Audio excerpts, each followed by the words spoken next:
Paul Castellano was a prominent figure in the American Mafia during the 1970s and 1980s.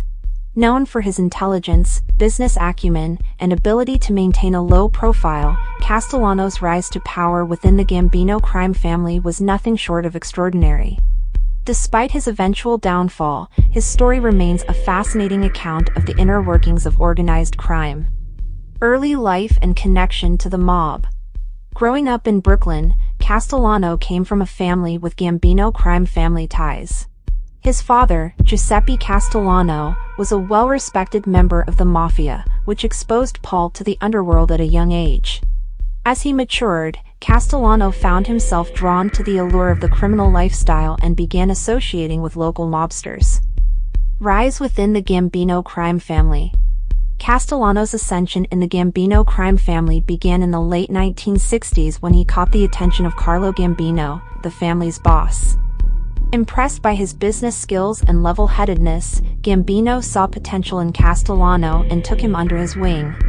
Castellano quickly rose through the ranks, becoming a trusted and influential figure within the organization.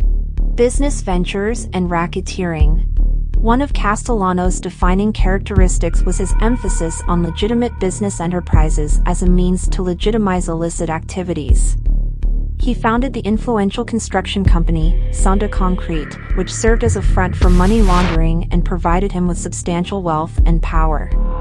Castellano's control over various industries, including the concrete trade, labor unions, and illegal gambling, allowed him to extend his influence and accumulate immense wealth. His ability to generate large sums of money for the Gambino family made him a valuable asset and indispensable within the mob hierarchy. Controversies and leadership style. Castellano's leadership style differed from traditional mafia bosses. Instead of focusing solely on violence and intimidation, he pursued a more business-oriented approach. This irked some traditionalists within the organization, who believed that his leadership was weakening the family's traditional core values.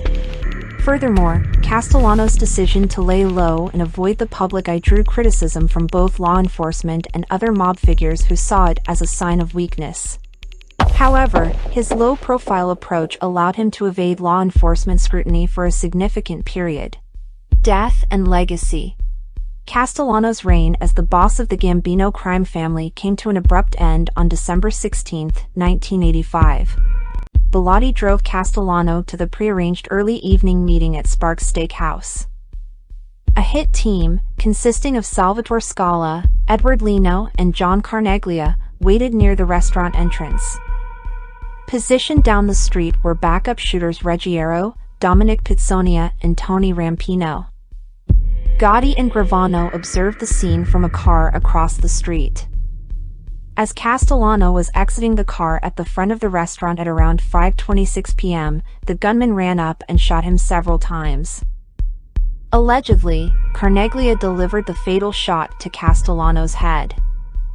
Bellotti was shot as he exited from the driver's door. Before leaving the murder scene, Gotti drove over to view the bodies. Gotti, a charismatic and ruthless figure, would go on to take control of the Gambino family.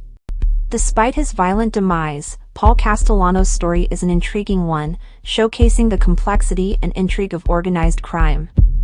While his leadership style may have differed from his predecessors, his rise to power and control over lucrative criminal enterprises remains an indelible chapter in mafia history. Conclusion.